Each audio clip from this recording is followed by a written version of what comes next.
The Hidden One. The story begins on the mining station Nexus 7, a sprawling metal structure floating in the void between star systems. Here, dozens of alien species work together, extracting precious minerals from asteroids. The station buzzes with activity as creatures of all shapes and sizes go about their duties. Among them lives Kira, a member of the Vellani race. The Vellani are known throughout the galaxy for their incredible beauty. Tall, graceful beings with smooth, pearl-like skin that shifts colors with their emotions, and elegant features that make other species stop and stare in wonder. They are often chosen as diplomats, artists, and entertainers because of their natural charm. But Kira is different. She was born with what her people call the stone curse. Instead of smooth, color-changing skin, hers is rough and gray like rock, with deep ridges running across her face and arms. Her eyes, instead of the typical bright silver of her kind, are a dull brown. Among the Vellani, she is considered hideous, a mistake of nature. For years, Kira has worked in the deepest parts of the mining station, in the maintenance tunnels where few others go. She wears a heavy hood and keeps to the shadows, avoiding contact with other beings. The few times other aliens have seen her, they either stare in shock or quickly look away. She has learned to accept that she will always be alone. Her daily routine is simple but lonely. She wakes before the station's artificial dawn, checks the atmospheric systems in the lower levels, repairs damaged equipment, and returns to her small quarters before anyone else is around. She eats her meals alone, works alone, and spends her free time reading about distant worlds she knows she will never visit. The other Vellani on the station avoid her completely. They are embarrassed by her existence and pretend she does not exist. This hurts more than the stares from strangers. Sometimes, late at night, Kira looks at her reflection in the metal walls and wonders why she was born this way.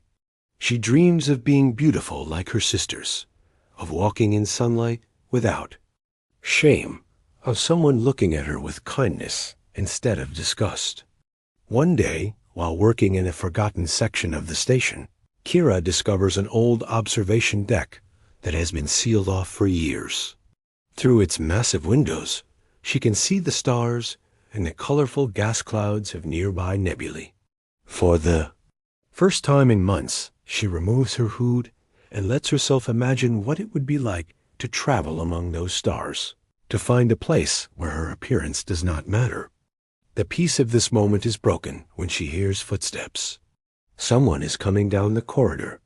Quickly, she pulls her hood back up and tries to hide, but there is nowhere to go. A figure appears in the doorway, not another alien, but something she has only heard about in stories. It is a human. Humans are legendary throughout the galaxy, though few have actually seen one. They are known as warriors and explorers, beings who refuse to give up even in the face of impossible odds. Some say they are crazy. Others say they are brave beyond measure. What everyone agrees on is that they are unpredictable. This human is tall, but not giant, with brown hair and strange blue eyes. He wears the uniform of a maintenance worker like herself. When he sees her, he does not run or stare in shock. Instead, he smiles, expression Kira has never seen directed at her before. "Hello there," he says in the common galactic language, though with an odd accent. "I'm Tom. I just got assigned to this section. Are you the one who has been keeping all the systems running so well down here?" Kira cannot speak. No one has ever asked her about her work before. No one has ever seemed pleased to see her. She nods slightly, still keeping her hood pulled low. Tom steps closer, but not in a threatening way. "The work down here is incredible. Everything is running perfectly. You must be very skilled." He looks around the observation deck. "And you found this place too. The view is amazing." For a moment, they stand together looking out at the stars. Kira wants to say something, but she does not know what. She has forgotten how to have a normal conversation with another being. "I hope we can work together," Tom says finally. "It gets lonely down here by yourself." As he walks away, Kira touches her face under the hood. For the first time in years, she wonders what it would be like to let someone see her as she really is. The human's kindness has planted a seed of hope in her heart, though she does not yet dare to let it grow. Unexpected friendship. Over the next few days, Tom returns to work in the lower sections of the station. Each time he sees Kira, he greets her warmly and asks about her work. He never tries to look under her hood or asks personal questions. Instead, he talks about simple things: the weather systems on the station, problems with the equipment, stories about his home planet Earth. Kira finds herself looking forward to these brief meetings. Tom has a way of making even the most boring maintenance tasks seem interesting.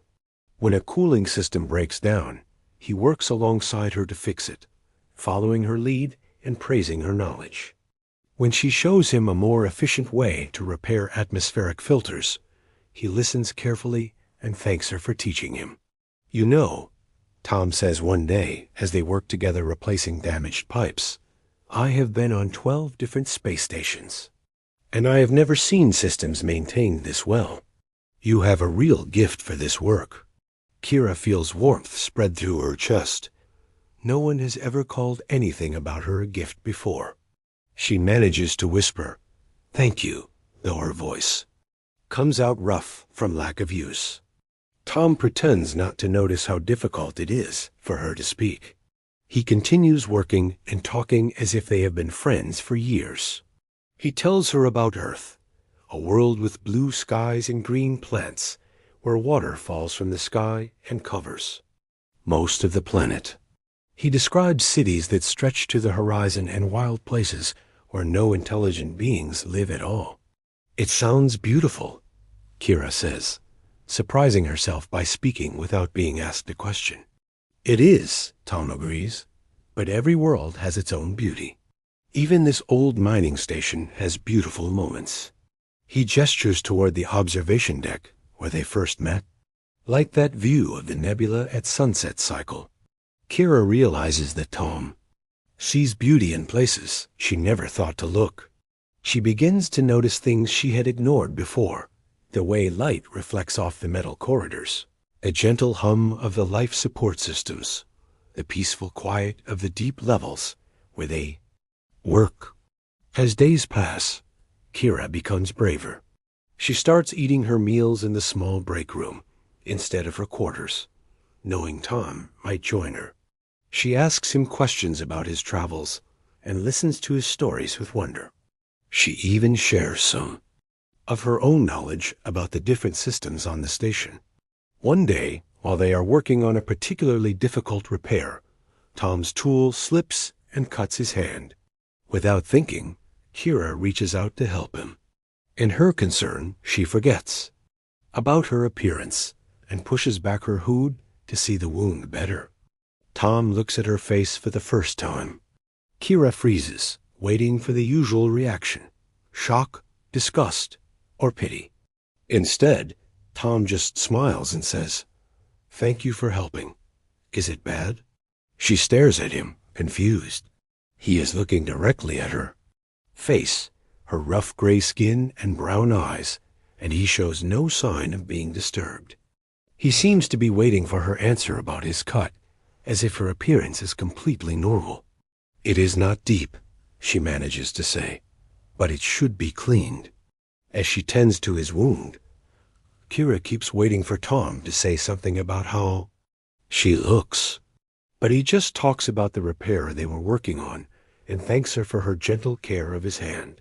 Later, back in her quarters, Kira stares at her reflection again. But this time, instead of seeing only ugliness, she tries to see herself through Tom's eyes. He looked at her as if she were just another person, not a monster or a mistake. 4. The first time in her life, she wonders if maybe her appearance is not the most important thing about her. The next day, Kira makes a decision that surprises even herself. When Tom arrives for work, she is waiting for him with her hood down. Her heart pounds as he approaches, but his greeting is the same as always, warm and friendly. "Good morning, Kira," he says. "Ready to tackle that ventilation system today?" She nods, feeling lighter than she has in years. As they walk to their work area together, Tom starts telling her about a funny problem he encountered on another station. He talks to her the same way he always has, but now she can see his expressions, and he can see hers. For the first time since childhood, Kira allows herself to hope that maybe, just maybe, she is not as hideous as she has always believed. Maybe there is more to beauty than what her people taught her. Maybe there is someone in the universe who can see past her rough skin to the person underneath. Growing closer with her hood down, Kira discovers that the world looks different. She can see Tom's expressions clearly now, the way his eyes light up when he solves a problem, how he frowns in concentration when working on difficult repairs, and most importantly, how he looks at her with the same respect he would show anyone else. Their work partnership grows stronger each day. Tom learns quickly from Kira's expertise, while she benefits from his different perspective on problems. He approaches challenges with a boldness that amazes her, never accepting that something cannot be fixed. When a critical life support system fails in the upper levels, putting dozens of beings at risk, Tom insists they can repair it, even though others want to evacuate the section. Humans have a saying, Tom tells her as they race through the corridors with their tools. Where there is a will, there is a way, and you know these systems better than anyone. We can do this. Working together under pressure, they manage to restore the system just before the air becomes dangerous. The station administrator, a proud Centaurian with golden scales, personally thanks them both. For Kira, being recognized publicly for her skills is a new experience. She sees other beings looking at her with respect instead of disgust or pity. Word of their successful repair spreads through the station. Other workers begin greeting Kira in the corridors, asking her advice about technical problems and including her in conversations. She realizes that Tom's acceptance of her has somehow made others see her differently too. One evening, as they finish their shift, Tom suggests they watch the sunset cycle from the observation deck. They sit together on an old maintenance crate, looking out at the stars and the swirling colors of the distant nebula. "Kira," Tom says quietly, "can I ask you something personal?" Her heart jumps, but she nods. "Why did you always hide before? I mean, I understand if you do not want to talk about it, but I am curious." Kira is silent for a long moment. No one has ever asked her this question directly. "My people, the Vielani, are known for being beautiful. We are supposed to have smooth skin that changes colors, bright silver eyes. I was born different. My family was ashamed of me. Other Vielani pretend I do not exist." Tom listens without interrupting. When she finishes, he is quiet for a while, thinking. "You know," he says finally, "humans have a very different idea about beauty than most species. We come in all shapes, sizes, and colors. Some have smooth skin, others have scars or marks. Some are tall, others short. What we find beautiful is not always what others expect." He turns to look at her directly. "When I first saw you, I thought your skin looked like carved stone, strong and permanent, like the mountains on my homeworld. Your eyes remind me of rich earth where things grow. You have kind hands that know how to fix broken things and make them work again. To me, that is beautiful." Kira feels her breath catch. No one has ever described her appearance with such gentle words. She has always seen her stone-like skin as a curse, but Tom makes it sound like something precious. "But more than that," Tom continues, "you are brilliant at what you do. You are patient and careful and dedicated. You work alone in the dark places to keep everyone else safe and comfortable. You never complain or ask for credit. That kind of character is more beautiful than any perfect face could ever be. Tears gather in Kira's eyes, something that has not happened in years. She wants to tell Tom how much his words mean to her, but she does not have the right language for such feelings. Instead, she reaches out and briefly touches his hand. "Thank you," she whispers. They sit together in comfortable silence, watching the stars. For the first time in her life, Kira feels truly seen and valued by another being. The shame that has carried her for so long begins to lift, replaced by something she has never dared to feel before. Pride in who she is. As they prepare to leave the observation deck, Tom pauses. "Kira, would you like to have dinner together? Tomorrow, not in the break room, but in the main dining hall?" The suggestion terrifies and excites her at the same time. The main dining hall is where all the station's residents gather, including the other Vellani who have spent years ignoring her existence. But looking at Tom's encouraging smile, she finds the courage to nod. "Yes," she says. "I would like that. Very much." Walking back to their quarters together, Kira realizes that everything in her life is changing. She is no longer the hidden creature who scurries through shadows. With Tom's friendship, she is becoming someone new, someone who might actually deserve happiness. Facing the world the next evening, Kira stands before her mirror, preparing for dinner with Tom. For the first time in years, she cares about how she looks, not because she is ashamed, but because she wants to look her best for someone who matters to her. She chooses her cleanest work clothes and even attempts to style her hair, though it is still unfamiliar territory. When she meets Tom at the entrance to the main dining hall, her heart pounds so loudly she is sure everyone can hear it. The hall is crowded with beings from dozens of species, their conversations creating a buzz of different languages and sounds. She has not been in this room for over 2 years. "You look wonderful," Tom says with genuine warmth. "Ready?" As they enter together, Kira notices the gradual shift in the room's atmosphere. Conversations slow, then stop entirely as beings turn to stare. She recognizes the looks, some curious, some shocked, some disgusted. But this time she does not run. Tom walks beside her confidently, as if escorting her to dinner is the most natural thing in the world. They find an empty table near the large windows overlooking the asteroid field. As they sit down, Kira can feel dozens of eyes still watching them. Her hands shake slightly as she reaches for her water glass. "Hey," Tom says quietly, leaning forward. "Look at me, not them. We are just 2 friends having dinner together. Nothing more complicated than that." His calm presence helps steady her nerves. They begin talking about their work, about the new projects coming to the station, about Tom's stories from other worlds.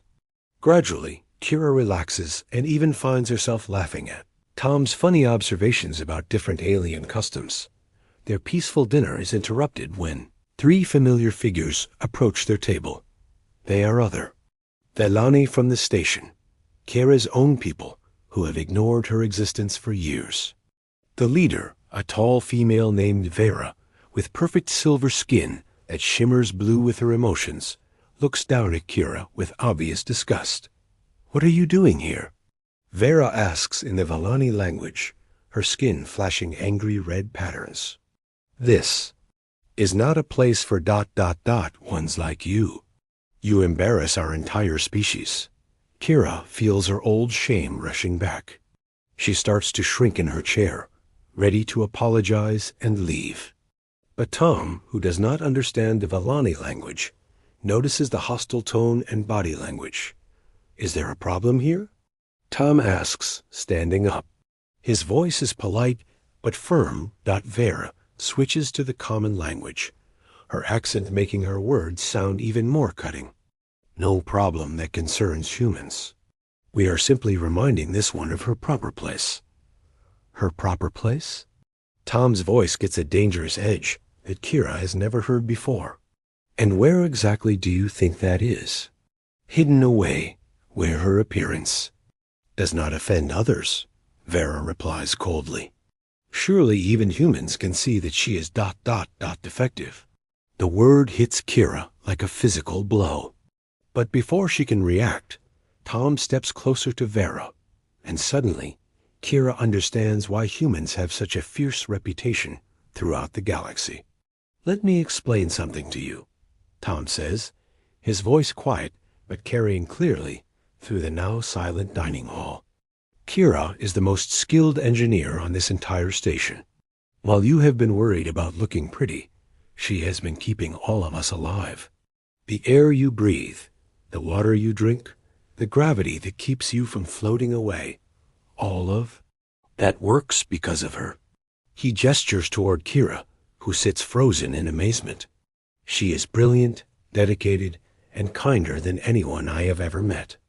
If you think appearance is more important than character, then you are the defective ones, not her. The entire dining hall is listening now. Vera's skin flashes through several colors as she struggles with anger and embarrassment at being publicly. Challenge. Tom continues, his voice growing stronger. On my world, we have a saying, beauty is in the eye of the beholder. To me, Kira is beautiful because of who she is, not what she looks like. If you cannot see that, then you are blind as well as shallow. Vera and her companions retreat without another word, their skin patterns showing their humiliation. Slowly, conversations resume throughout the dining hall, but many beings continue glancing toward their table with new respect. Tom sits back down and reaches across the table to take Kira's hand. Are you okay? Kira looks at their joined hands, his smooth and pale, hers rough and gray, and feels something powerful growing in her chest. No one has ever defended her before. No one has ever stood up to her own people on her behalf. No one has ever... She begins, then stops, overwhelmed by emotion. Well, they should have, Tom says firmly. You deserve to be defended. You deserve to be valued. And anyone who cannot see your worth is not worth your concern. Asterisk love sees true beauty. In the weeks following the incident in the dining hall, everything changes for Kira. Word of Tom's passionate defense spreads throughout the station, and beings who once avoided her now approach with curiosity and respect. Engineers from other sections seek her advice on complex problems. The station administrator assigns her to lead important repair projects. For the first time in her life, she is valued for her abilities rather than judged by her appearance. But the most important change is in her relationship with Tom. Their friendship has deepened into something more precious and complex. They spend their free time together, sharing meals, watching the stars, and talking about everything from technical innovations to childhood memories. Kira finds herself looking forward to each day, knowing she will see Tom smile and hear his voice. One evening, while working late on a critical system upgrade, they find themselves alone in the deep maintenance tunnels. The work is nearly finished, and they sit together in comfortable silence, tired but satisfied with their accomplishment. Kira, Tom says suddenly, his voice softer than usual. I need to tell you something. She looks at him, noting the serious expression on his face. What is it? My assignment here is almost finished. The company is transferring me to a new station in the Andromeda sector. I leave in 3 days. The words hit Kira like a physical blow. She feels the happiness she has built over the past months crumbling around her. Tom will leave, and she will be alone again. But this time, the loneliness will be so much worse, because now she knows what she will be missing. I see, she manages to say, trying to keep her voice steady. Tom moves closer to her. Kira, I do not want to leave you. These past months have been the happiest of my life. You have shown me what it means to truly know someone, to see past surfaces, to the heart underneath. She looks at him in surprise. She had thought she was the only one whose life had been transformed by their friendship. "I love you," Tom continues, his voice quiet but certain. "Not just as a friend, but as something more. I love your brilliant mind, your gentle heart, your dedication to others. I love the way you see beauty in small things, the way you fix what is broken, the way you make me want to be a better person." Kira's breath catches. Love is something she never dared to dream of, something she thought was impossible for someone like her. "Tom, double quotes. I know this is sudden," he says quickly. "And I know we are from different worlds, different species. But humans believe that love can overcome any obstacle. If you feel even a small part of what I feel, then maybe we can find a way to be together." Tears gather in Kira's eyes as she looks at this extraordinary being who has changed her entire world. "I do love you," she whispers. "I have loved you since the day you first smiled at me, since you treated me like I mattered. But I am still the same person I was before we met. I am still different, still." Tom gently places his hands on either side of her face, looking directly into her brown eyes. "You are perfect exactly as you are. Your difference is not a flaw. It is what makes you unique and precious. On Earth, we have many different types of stone, and each one is valued for its own beauty. Marble for its elegance, granite for its strength, gemstones for their rarity. You are like a rare stone, beautiful, because there is no one else like you in the entire universe." He leans forward and gently kisses her forehead. "Will you come with me? To the new station, to whatever comes next? We can face it together." Kira thinks of the life she has built here, the respect she has earned, the recognition she has gained. Then she thinks of returning to loneliness, of never again seeing Tom's face or hearing his laugh. The choice is easier than she expected. "Yes," she says, her voice growing stronger with each word. "Yes, I will come with you.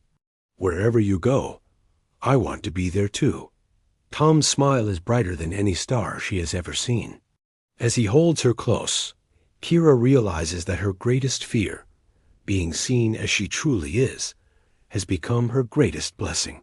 Because being truly seen by someone who loves her has set her free. 3 days later, as their transport ship pulls away from Nexus 7, Kira looks back at the mining station where she spent so many years in hiding. But she is not sad to leave. She is traveling toward a new life with someone who sees her beauty, values her gifts, and loves her completely. For the first time in her life, Kira knows she is exactly where she belongs, not hidden in the shadows, but standing in the light beside someone who helped her discover that true beauty comes from being loved for who you really are. Asterisk,